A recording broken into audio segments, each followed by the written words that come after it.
प्यारे बच्चों, आज 1/9/2020 विज्ञान क्लास में आपका पुनः स्वागत है। पाठ हमारा चल रहा है विद्युत 12वां अध्याय और उसमें है विद्युत धारा का तापीय प्रभाव। विद्युत धारा का तापीय प्रभाव मतलब यदि परिपथ में विद्युत धारा प्रवाहित करें उस पर ताप पे क्या प्रभाव पड़ता है। ये आर्टिकल है the heating effect of electric current. Battery अथवा सेल विद्युत ऊर्जा के स्रोत होते हैं। या तो सीधे सीधे बिजली है, बैटरी या सेल भी विद्युत ऊर्जा का स्रोत होता है। सेल के भीतर होने वाले रासायनिक अभिक्रिया सेल के दो टर्मिनलों के बीच विभवांतर उत्पन्न करती है, जो बैटरी से संयोजित किसी प्रतिरोध अथवा प्रतिरोधकों के किसी निकाय में विद्युत धारा प्रवाहित करने के लिए इलेक्ट्रॉनों में गति स्थापित करती है। विद्युत धारा के प्रवाह से साधित्रों के ताप में वृद्धि होती है। विद्युत धारा के प्रवाह से साधित्रों के ताप बढ़ने की क्रिया को विद्युत धारा का ऊष्मीय प्रभाव कहते हैं। जैसे विद्युत बल्ब है, हीटर है, गीजर है, प्रेस है, आदि आदि आदि।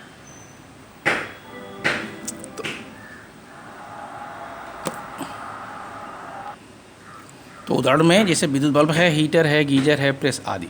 तो जैसे इसका मतलब क्या है कि आप विद्युत बल्ब में आप जब स्विच ऑन करेंगे, धारा प्रवाहित होगा तो बल्ब में जो तार लगा होता है टंगस्टन का, वो अत्यंत गर्म होगा और गर्म होकर प्रकाश के रूप में परिवर्तित हो जाएगा। तो उससे प्रकाश होगा लेकिन उसमें ऊष्मा भी होगा। यदि बल्ब को छुएंगे तो गर्म लगेगा। ये है ऊष्मीय प्रभाव। अब ज़रा देखिए ध्यान से कि इसको निकालने के लिए हम क्या करें, कुछ ऊष्मा को कैसे निकालेंगे। ऊष्मा तो मान लिया परिपथ में t समय में आवेश Q प्रवाहित होता है। आवेश Q को विभवांतर V से प्रवाहित में किया गया कार्य W VQ है। अतः स्रोत को t समय में VQ ऊर्जा चाहिए, तो Q बराबर आ गया IT, W बराबर VIT। क्योंकि Q यहाँ लगा हुआ है तो Q की जगह पे आ गया IT, तो W किया गया कार्य VIT के बराबर होता है। ओम के नियम से V बराबर IR और किया गया कार्य जो है IR और इंटू IT, या W बराबर I² RT। I जो कि 2 बार आ गया है, तो ओम के नियम से अब यहीं से निकालें। ओम के नियम ये है V बराबर IR, तो करंट बराबर होगा विभवांतर और प्रतिरोध का अनुपात I बराबर V/R। समीकरण 1 में रख लीजिए। तो W बराबर V और I की जगह V/R इंटू T। तो जब गुणा कर लेंगे तो V²/R इंटू T हो जाएगा। एक किया गया कार्य विद्युत ऊर्जा है, जितना कार्य किया जाएगा वही विद्युत ऊर्जा होगी। अतः विद्युत ऊर्जा बराबर VIT या I² RT या V²/R इंटू T। और विद्युत ऊर्जा का मात्रक जूल है। विद्युत ऊर्जा का मात्रक क्या है? जूल है। अब देखेंगे चालक में उत्पन्न ऊष्मा, जो अवयव है, जो आपका उपकरण है, जो साधित्र है, उसमें उत्पन्न ऊष्मा कैसे निकालेंगे।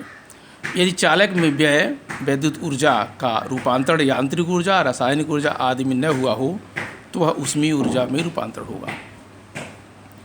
इसका मतलब क्या है कि यदि आप किसी भी परिपथ में विद्युत प्रवाह करें या चालक में विद्युत प्रवाहित करें या किसी उपकरण में विद्युत प्रवाहित करें और उसमें यांत्रिक ऊर्जा रासायनिक ऊर्जा में न हो तो वह ऊष्मीय ऊर्जा में प्रवाहित हो जाएगा।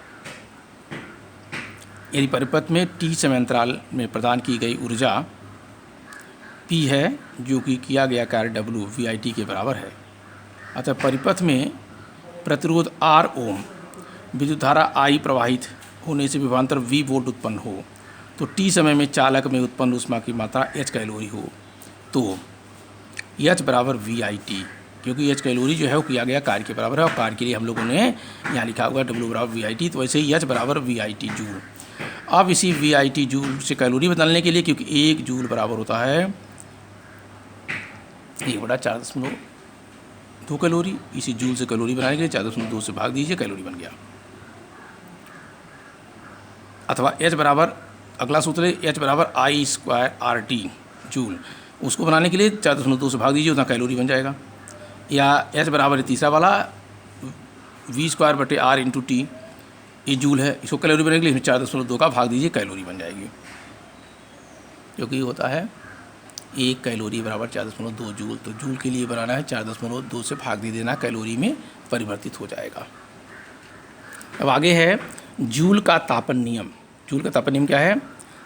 किसी प्रतिरोधक में उत्पन्न होने वाली ऊष्मा, प्रतिरोधक में उत्पन्न होने वाली ऊष्मा देखिए कि किस प्रकार दिए गए प्रतिरोधक में प्रवाहित होने वाली विद्युत धारा के वर्ग के अनुक्रमानुपाती होती है।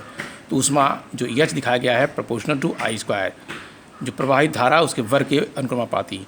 दूसरा है दी गई विद्युत धारा के लिए प्रतिरोध के अनुक्रमानुपाती।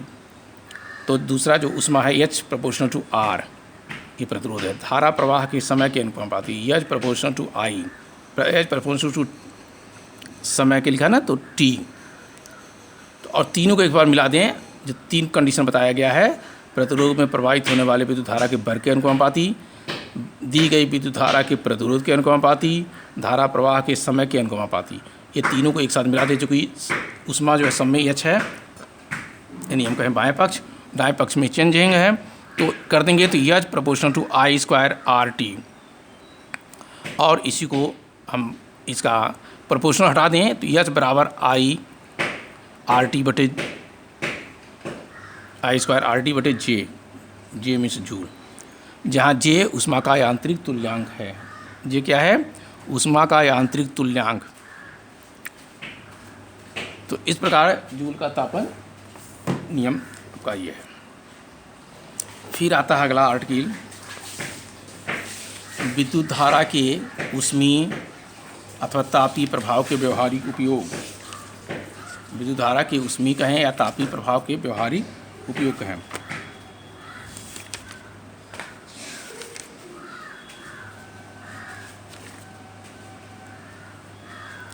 तो इसमें विद्युत होता क्या है कि विद्युत धारा में, तो विद्युत धारा प्रवाहित कहाँ कहेंगे? विद्युत परिपथ में प्रवाहित करेंगे, साधित्र में कहेंगे या उपकरण में कहेंगे। तो परिपथ में विद्युत धारा प्रवाहित करने से ऊष्मा उत्पन्न हो सकता है। यदि किसी कार्य के रूप में परिणित नहीं होगा तो किस में हो जाएगा? ऊष्मा के रूप में उत्पन्न होगा।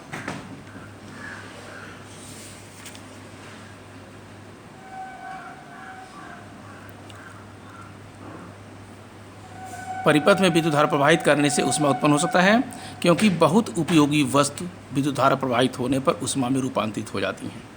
मैंने ऊष्मा में रूपांतरित होना ही होना है, कम ज़्यादा फर्क पड़े। जैसे प्रेस विद्युत स्त्री से कहते हैं, विद्युत टोस्टर, विद्युत केतली, विद्युत हीटर आज जूल के तापन पर आधारित है। अब प्रेस देना है, प्रेस का काम है, कपड़े को प्रेस कर रहे हैं आप, लेकिन वो भी ऊष्मा उत्पन्न हो जाता है, गर्म हो जाता है। टोस्टर टोस्ट बनाते हैं, लेकिन उसमें भी छुएंगे तो गर्म होगा। केतली, विद्युत केतली नाम है, उसमें चाय बनाए तभी गर्म रहेगा। हीटर तो आप जान रहे गर्म होता है। लेकिन अब पंखा देखिए, देता है हवा, लेकिन जब उसको भी छुएंगे ये तो वो हवा तो देगा, आपका विद्युत ऊर्जा से पवन ऊर्जा में कन्वर्ट हो गया, परिवर्तित हो गया, परंतु उसके जो पार्ट्स को छुए, जहाँ कॉइल है उस पोर्शन को छुएं तो देखिए क्या होता है? ऊष्मा होता है, ऊष्मा निकलता है, यानी गर्म होता है। ऐसे विद्युत बल्ब में विद्युत प्रवाहित करने पर बल्ब में लगे तंतु अत्यंत तप्त यानी गर्म होकर प्रकाश में उत्पन्न करते हैं, यानी वो विद्युत ऊर्जा प्रकाशीय ऊर्जा में रूपांतरित होकर बदल गया। तो बल्ब में लगे तंतुओं को बनाने के लिए टंगस्टन, जिसका गलनांक 3380 डिग्री सेंटीग्रेड है, का उपयोग किया जाता है, यानी उच्च गलनांक है। तो उच्च गलनांक का प्रबल धातु है टंगस्टन। ये प्रायः विद्युत बल्बों में रासायनिक दृष्टि से अक्रिय नाइट्रोजन तथा आर्गन गैस भरी जाती है बल्बों में, जिससे तंतु की आयु वृद्धि, यानी रिएक्शन न करे, कोई एक्शन न करे। अक्रिय गैस होगा तो इसका मतलब कोई क्रिया होगा ही नहीं।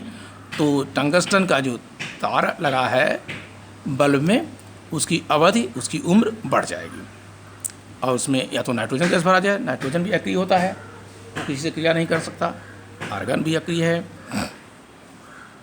तो जो टंगस्टन का तार है बल्ब लगा, उसकी एज बढ़ जाती है। अब एक चीज़ आता है विद्युत फ्यूज़। घरों में देखेंगे विद्युत फ्यूज़ लगाया जाता है। फ्यूज़ तार परिपथ में तथा उपकरणों या साधित्र की सुरक्षा किसी भी अनावश्यक रूप से उच्च विद्युत धारा को उनसे प्रवाहित न होने देकर करता है। अर्थात फ्यूज़ लगाने से क्या होता है कि मान लीजिए कभी कभी विद्युत धारा वोल्टेज हाई, कहते हैं हाई आ गया है या लो हो गया एकाएक, तो फ्यूज़ लगा होगा तो फ्यूज ही गलेगा, फ्यूज ही उड़ेगा और आपके जो उपकरण हैं घर में लगे हुए वो सुरक्षित रहेंगे। कभी कभी इतना ज़्यादा होता कि फ्यूज़ को उड़ने का मौका ही नहीं लगता है, नहीं फ्यूज उड़ भी जाता, घर के उपकरण भी आपके ख़राब हो जाते हैं। लेकिन सामान्य रूप में फ्यूज का काम यही है। तो फ्यूज तार परिपथों तथा साजित्रों की सुरक्षा किसी भी अनावश्यक रूप से उच्च विद्युत धारा को उनसे प्रवाहित न होने देकर करता है। मैंने उनसे प्रवाहित न हो उच्च विद्युत धारा। फ्यूज को श्रेणी क्रम में संयोजित करते हैं।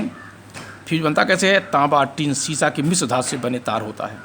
जब परिपथ में निर्दिष्ट मान से अधिक मान की विद्युत धारा प्रवाहित होती है तो फ्यूज तार के ताप में वृद्धि होती है और फ्यूज तार गल जाता है या पिघल जाता है, जिससे परिपथ में लगे उपकरण सुरक्षित हो जाते हैं। लेकिन कभी कभी होता क्या है कि फ्यूज़ लगा है, जब बहुत ज़्यादा झटका आता है तो फ्यूज़ लगने के बाद भी क्या होता है, वो फ्यूज़ का भी उड़ेगा आपका। यदि आप अलग अलग वो किए हैं तो डाउन भी हो जाएगा आपका स्विच। इसके बाद भी आपके उपकरण जल जाएंगे, नष्ट हो जाएंगे। लेकिन सामान्यतः स्थिति में फ्यूज़ लगाने से ये फ़ायदा है कि आपके उपकरण की सुरक्षा होगी, आपके सर्किट की सुरक्षा होगी, क्योंकि फ्यूज़ का तार वहीं गल जाएगा या उड़ जाएगा कहाँ से और आगे धारा प्रवाहित नहीं होगी, तो आपका जो बाकी चीज़ है वो सुरक्षित रहेगा। तो आज जो है लगभग इतना ही पर्याप्त है। इसके बाद का जो टर्न है वो अगले दिन।